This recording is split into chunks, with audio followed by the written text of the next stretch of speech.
Chapitre 41 qui montre que les surprises sont comme les malheurs, elles ne viennent jamais seules.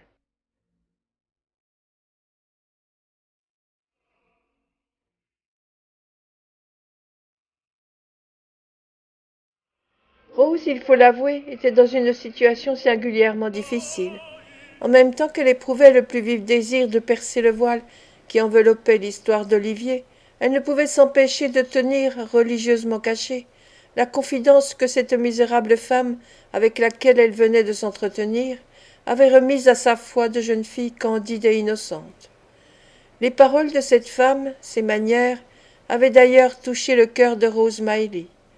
Le désir qu'elle avait de ramener au repentir et à l'espérance cette malheureuse créature se confondait dans son cœur avec l'amour qu'elle avait voué au jeune Olivier, et ce désir n'était ni moins ardent ni moins sincère. On avait résolu de ne rester que 3 jours à Londres, avant de se mettre en route pour aller passer quelques semaines dans un port de mer éloigné. On était encore au premier jour, minuit allait sonner. Quelle détermination prendre dans un délai de 24 heures? D'un autre côté, comment ajourner le voyage sans éveiller le soupçon? M. Losberne était avec Rose et sa tante, et devait rester encore les 2 jours suivants. Mais Rose connaissait trop bien le caractère emporté de cet excellent ami.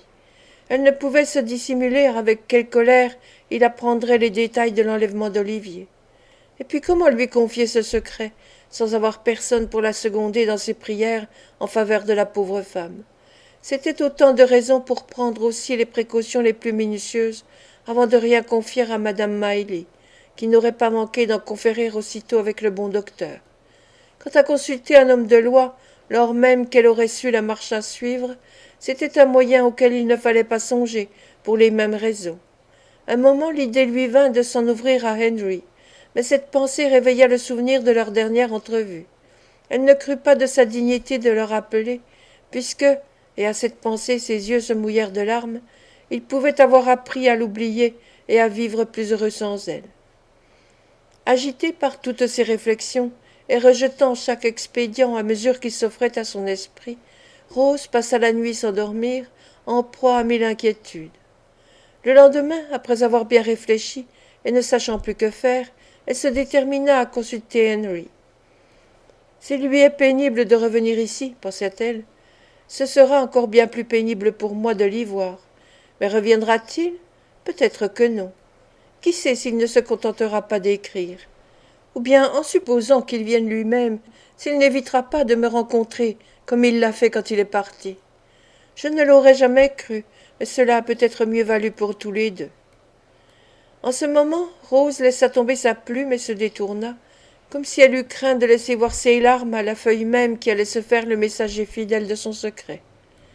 Déjà plusieurs fois elle avait pris et déposé sa plume, fait et refait dans sa tête la première ligne de sa lettre sans en écrire un seul mot, quand Olivier, qui s'était promené dans les rues escorté de M. Giles, entra en courant dans la chambre et tout essoufflé. Son agitation semblait présager un nouveau sujet d'alarme. « Mon Dieu, qu'y a-t-il? Pourquoi cet air bouleversé ?» demanda Rose en s'avançant à sa rencontre. « Je ne sais, mais il me semble que j'étouffe, » répliqua Olivier.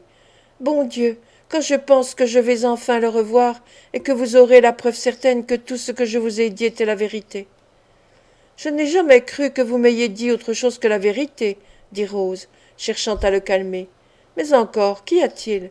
De qui voulez-vous parler? »« Ah, le monsieur, vous savez, » dit Olivier, articulant à peine les mots. « Vous savez bien le monsieur qui a été si bon pour moi, monsieur Brownlow, dont nous avons si souvent parlé. »« Où l'avez-vous vu? » ?»« Il descendait de voiture, » reprit Olivier en répandant des larmes de bonheur, « et il entrait dans une maison. Je n'ai pas pu lui parler. Je n'ai pas pu lui parler parce qu'il ne me voyait pas et que je tremblais si fort que je ne me sentais pas la force d'aller jusqu'à lui. Mais Giles a demandé pour moi si c'était bien là qu'il restait. On a répondu que oui. Tenez, dit Olivier, en ouvrant un chiffon de papier. Voici son adresse. J'y cours tout de suite. Oh mon Dieu, quand je vais être devant lui et que j'entendrai encore sa voix, qu'est-ce que je vais devenir? Rose, tout abasourdie de ces paroles et de ces exclamations de joie incohérentes, lut sur l'adresse Craven Street, dans le Strand, et se promit aussitôt de mettre cette découverte à profit. Allons, vite, dit-elle, qu'on aille chercher un fiacre, et préparez-vous à m'accompagner. Je suis à vous dans une minute. Je vais seulement avertir ma tante que nous sortons pour 1 heure, et soyez prêts le plus vite possible. Olivier ne se le fit pas dire 2 fois, et en moins de 5 minutes, Rose et lui étaient sur le chemin de Craven Street. Quand ils furent arrivés, Rose laissa Olivier dans la voiture, sous prétexte de préparer le vieillard à le recevoir. Puis, en voyant sa carte par le domestique, elle demanda à voir M. Brownlow pour affaires urgentes. Le domestique revint bientôt lui dire de monter.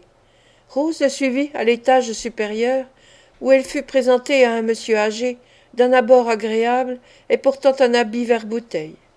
À une petite distance était assis un autre vieillard, portant guêtres et culottes de nankin. Il n'avait pas l'abord très agréable, celui-là. Ses 2 mains étaient appuyées sur une grosse canne, et son menton sur ses 2 mains. « Ah, mon Dieu, je vous demande pardon, mademoiselle, » dit le monsieur en habit vert-bouteille, qui se leva promptement en la saluant avec la plus grande politesse. « Je croyais avoir affaire à quelque importun qui… Je vous en prie, excusez-moi. Asseyez-vous donc, s'il vous plaît. »« Monsieur Brownlow, je présume, monsieur, » dit Rose en promenant son regard du pantalon de nankin à l'habit vert-bouteille. « C'est en effet mon nom. Monsieur est mon ami, monsieur Grimwig. Grimwig, voulez-vous avoir la bonté de nous laisser quelques minutes ?»« Je crois, interrompit Miss Smiley, que dans l'état actuel des choses, monsieur peut sans inconvénient assister à notre entrevue. Si je suis bien informé, il connaît l'affaire dont je désire vous entretenir. » M. Brownlow inclina la tête. Quant à M. Grimwig, il se leva, roide comme sa canne, fit un salut, et retomba non moins roide sur sa chaise. « Je vais certainement vous surprendre, » dit Rose, naturellement embarrassée. « Mais vous avez déjà montré beaucoup de bienveillance et de bonté pour un jeune enfant que j'affectionne, et je suis certaine d'exciter votre intérêt en vous donnant de ces nouvelles. »« Ah, bah !» dit M. Brownlow. « Je veux parler d'Olivier Twist, » répliqua Rose. « Vous avez su comment… » À peine Rose eut-elle laissé échapper de ses lèvres le nom d'Olivier Twist, que M. Grimwig, qui avait fait semblant de se plonger dans la lecture d'un in-folio placé sur la table, le referma avec grand bruit et retomba sur le dos de sa chaise, ne laissant voir sur son visage d'autre expression que celle de la plus grande stupéfaction. Pendant longtemps il demeura l'œil fixe, puis, comme s'il eût rougi de trahir une si grande émotion, il fit un effort, pour ainsi dire convulsif, pour se renfoncer dans sa première attitude. Alors il regarda fixement devant lui et fit entendre un long et lourd sifflement qui, au lieu de se répandre dans l'espace, alla mourir dans les profondeurs les plus secrètes de son estomac. M. Brownlow ne fut pas moins surpris, mais son étonnement ne se trahit pas d'une manière aussi excentrique. Il rapprocha sa chaise de Miss Smiley et lui dit « Je vous en prie, ma chère demoiselle, laissez de côté cette bonté, cette bienveillance dont vous parlez et que toute autre personne ignore.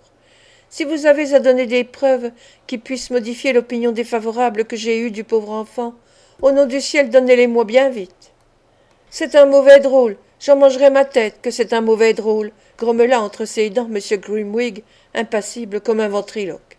« C'est une âme noble et généreuse, » dit Rose en rougissant, « et celui qui a jugé à propos de lui envoyer des épreuves au-dessus de son âge a mis dans son cœur des sentiments qui feraient honneur à bien des gens qui ont 6 fois son âge. »« Je n'ai que 61 ans, s'il vous plaît, » dit M. Grimwig, toujours impassible. « Et comme à moins que le diable ne s'en mêle, votre Olivier n'a pas moins de 12 ans, je ne vois pas à qui peut s'appliquer votre observation. »« Ne faites pas attention à mon ami, Miss Smiley, dit M. Brownlow. Il ne pense pas ce qu'il dit. »« Si, vraiment, » grogna M. Grimwig. « Non, il ne le pense pas, » dit M. Brownlow en se levant avec impatience. « J'en mangerai ma tête, qu'il le pense, » grommela encore M. Grimwig. « Il mériterait bien alors qu'on la lui casse à sa tête, » dit M. Brownlow. « Ah, pour le coup, il serait bien curieux de voir ça, » répondit M. Grimwig en frappant le plancher de sa canne. Arrivés à ce point, les 2 vieux amis prirent chacun de leur côté une prise de tabac, après quoi ils se donnèrent une poignée de main suivant leur coutume invariable. « Maintenant, Miss Smiley, » dit M. Brownlow, « revenons au sujet qui intéresse si fort votre bon cœur. Veuillez me raconter ce que vous savez du pauvre enfant. Permettez-moi toutefois de vous dire auparavant que j'avais épuisé tous les moyens de le découvrir, et que, depuis mon absence de ce pays, l'idée qu'il m'en avait imposée et qu'il avait été poussé par ses complices à me voler s'est considérablement modifiée. Rose, qui avait eu le temps de rassembler ses pensées, raconta simplement, et en quelques mots, tout ce qui était arrivé à Olivier depuis qu'il avait quitté la maison de M. Brownlow. Elle se réserva toutefois, en particulier à ce gentleman, les révélations de Nancy, et elle termina en l'assurant que le seul chagrin de l'enfant, depuis plusieurs mois, avait été de ne pouvoir rencontrer son ancien bienfaiteur et ami. Dieu soit loué, dit le vieux gentleman. C'est un grand bonheur pour moi, vraiment un grand bonheur. Mais vous ne m'avez pas encore dit où il est maintenant, Miss Miley. Pardonnez-moi ce reproche, mais pourquoi ne l'avoir pas amené? Il attend à la porte dans une voiture, répondit Rose. À ma porte? S'écria le vieux gentleman.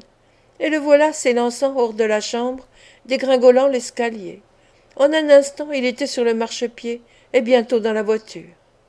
Quand la porte de la chambre se fut refermée derrière lui, M. Grimwig releva la tête et, se renversant sur le dos de sa chaise, fit avec l'un des pieds 3 tours sur lui-même, aidé de la table et de sa canne.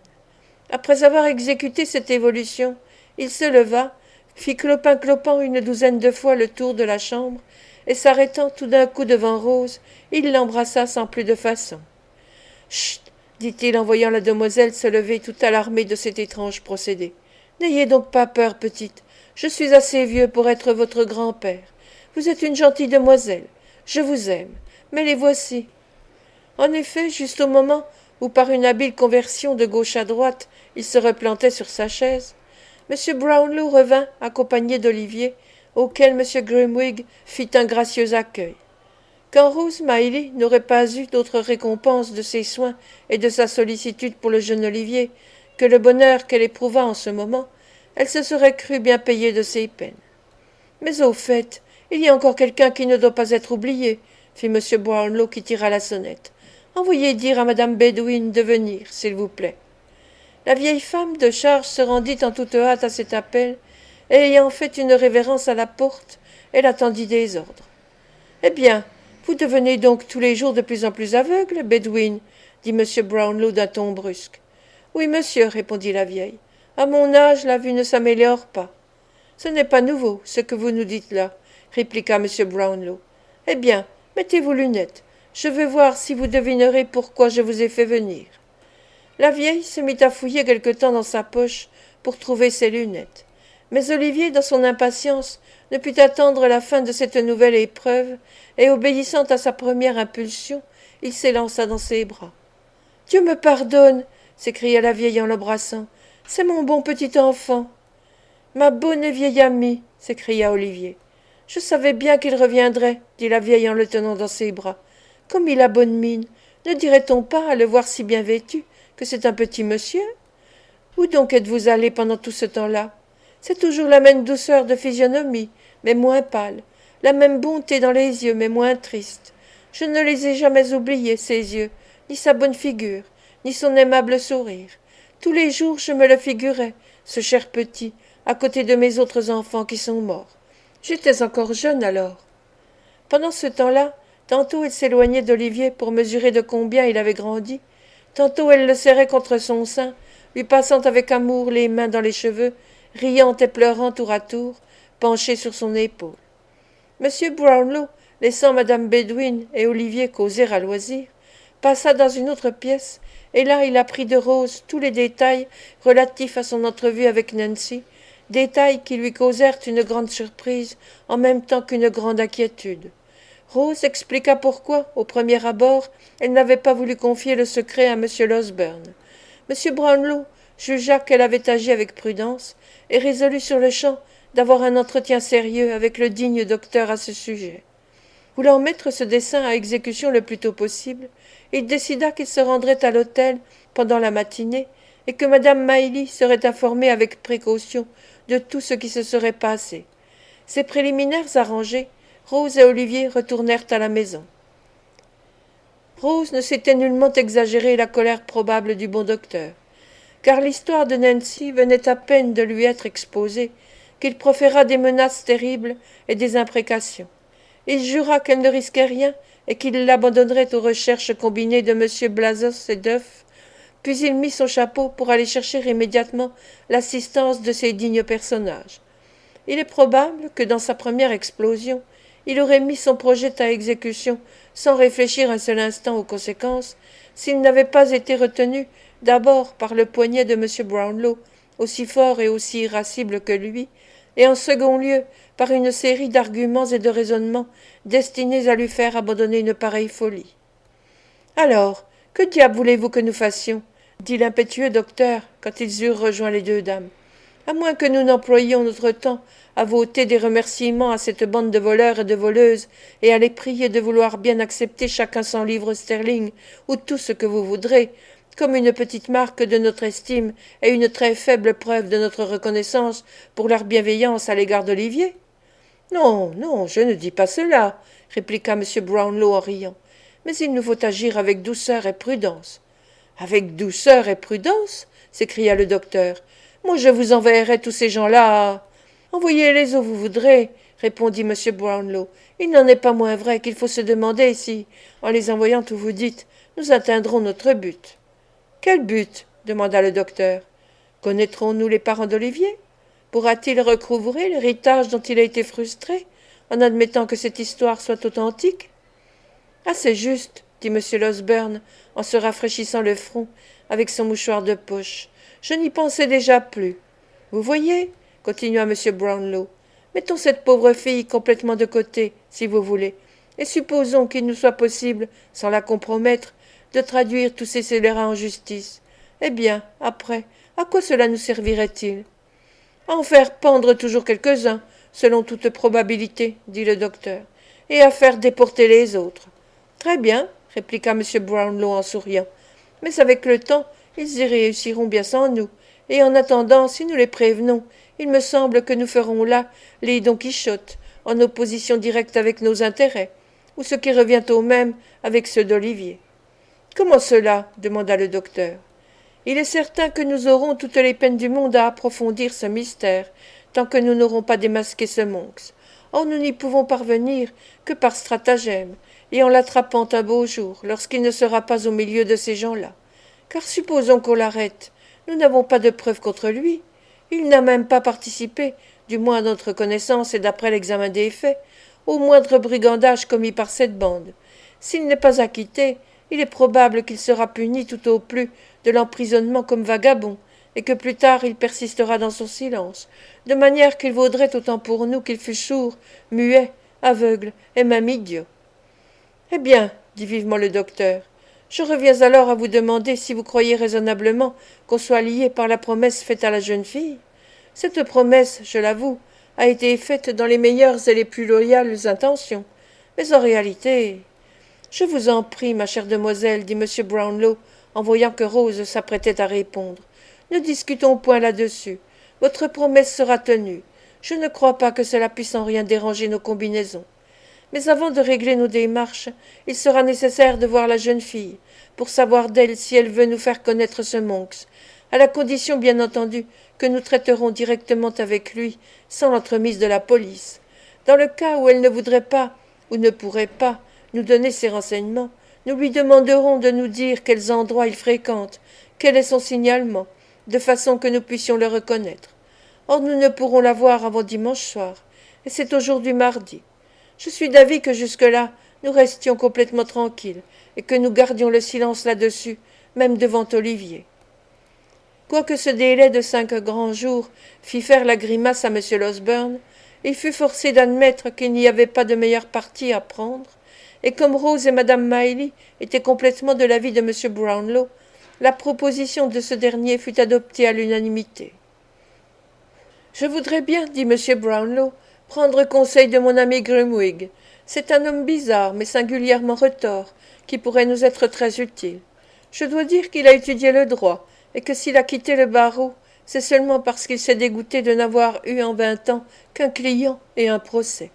Si c'est un titre ou non à votre recommandation, je vous en laisse juge. » « Je n'ai pas d'objection à faire, dit le docteur, pourvu que vous me permettiez de consulter aussi mon ami. « Eh bien, répliqua M. Brownlow, il faut aller au voir. Quel est-il, cet ami ?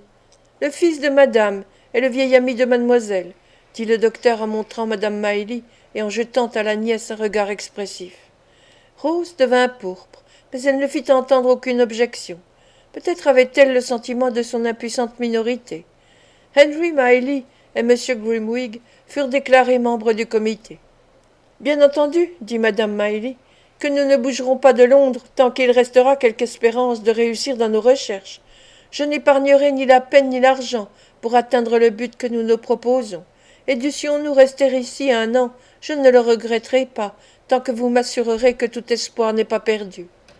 Bien, reprit M. Brownlow, maintenant que je vois sur tous les visages qui m'entourent l'envie de me demander d'abord pourquoi il m'a été impossible d'éclaircir le mystère, et ensuite pourquoi j'ai quitté si subitement le royaume, je demande à poser comme condition qu'on ne m'adressera aucune question jusqu'au moment où je jugerai convenable de m'expliquer en racontant ma propre histoire. Croyez-moi, j'ai de bonnes raisons pour agir ainsi, autrement je pourrais éveiller des espérances impossibles à réaliser ou augmenter les difficultés et les désappointements déjà si nombreux. Allons, on vient d'annoncer que le souper est servi, et Olivier, qui est tout seul dans la chambre voisine, va s'imaginer que nous nous sommes ennuyés de sa société et que nous tramons quelque noir complot pour l'abandonner encore. En disant ces mots, le vieillard offrit son bras à madame Miley et la conduisit dans la salle à manger. M. Losberne les suivit avec Rose, et la séance fut levée.